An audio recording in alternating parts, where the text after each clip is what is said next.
ನಮಸ್ತೆ ಸ್ನೇಹಿತರೆ, ಈ ವಿಡಿಯೋದಲ್ಲಿ ನಮ್ಮೆಲ್ಲರಿಗೂ ಗೊತ್ತಿರುವಂತಹ ಒಬ್ಬ ಅಸಾಧಾರಣ, ಅದ್ಭುತ ಹಾಗೂ ತುಂಬ ವಿವೇಕವುಳ್ಳ ವಿವೇಕಾನಂದರ ಬಗ್ಗೆ ಹೇಳಲು ಇಷ್ಟಪಡ್ತೀನಿ. ಈ ಕಥೆ ಅವರ ನೈಜ ಜೀವನದಲ್ಲಿ ಆದಂಥ ಘಟನೆ ಕೂಡ ಹೌದು.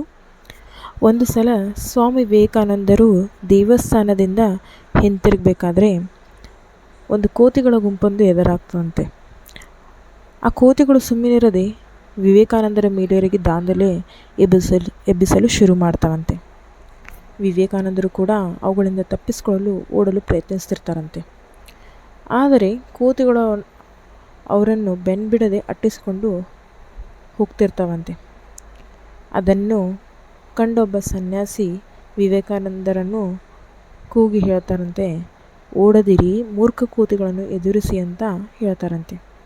ಆ ಒಂದು ಮಾತು ವಿವೇಕಾನಂದರ ಮೇಲೆ ಜಾದುವಿನಂಥ ಪರಿಣಾಮ ಕೂಡ ಮಾಡುತ್ತೆ ಮತ್ತು ವಿವೇಕಾನಂದರು ಗಟ್ಟಿಯಾಗಿ ನಿಂತು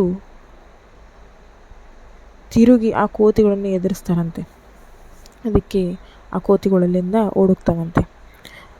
ಹಾಗೆ ಅಲ್ಲೇ ಇದ್ದ ಸನ್ಯಾಸಿಯನ್ನು ಭೇಟಿ ಮಾಡಿ ವಂದಿಸಿ ಧನ್ಯವಾದನೂ ಕೂಡ ವಿವೇಕಾನಂದರು ತಿಳಿಸ್ತಾರಂತೆ. ಆಗ ಸನ್ಯಾಸಿ ಒಂದು ಮಾತು ಹೇಳ್ತಾರಂತೆ, ನರಕಾತ್ಮಕ ಚಿಂತನೆ, ಅಪನಂಬಿಕೆ, ಸಮಸ್ಯೆ, ತೊಂದರೆಗಳು ಬದುಕಿನಲ್ಲಿ ಹೀಗೆಲ್ಲ ಬಂದೋಗ್ತಿರ್ತವೆ. ಅವುಗಳಿಗೆ ಹೆದರದೆ, ಅವುಗಳಿಂದ ದೂರ ಹೋಗದೆ, ಬದಲಾಗಿ ಅವುಗಳನ್ನು ಎದುರಿಸಬೇಕು. ಆಗ ಸಮಸ್ಯೆಗಳು ಕಣ್ಮರೆಯಾಗುತ್ತೆ ಅಂತ ಹೇಳ್ತಾರಂತೆ. ಸ್ನೇಹಿತರೆ, ಈ ವಿಡಿಯೋದಲ್ಲಿ ನಮಗೆಲ್ಲರಿಗೂ ಒಂದು ಅದ್ಭುತವಾದ ಸಂದೇಶವನ್ನು ಕೊಡ್ತು.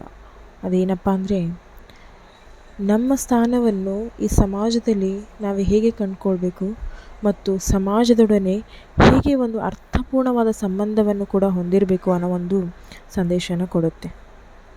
ಈ ಕಥೆ ನಿಮಗೆಲ್ಲರಿಗೂ ಇಷ್ಟವಾಗಿದ್ದರೆ ಈ ಚಾನಲನ್ನು ಸಬ್ಸ್ಕ್ರೈಬ್ ಮಾಡಿ, ಲೈಕ್ ಮಾಡಿ, ಕಮೆಂಟ್ ಮಾಡಿ ಹಾಗೂ ಶೇರ್ ಮಾಡಿ.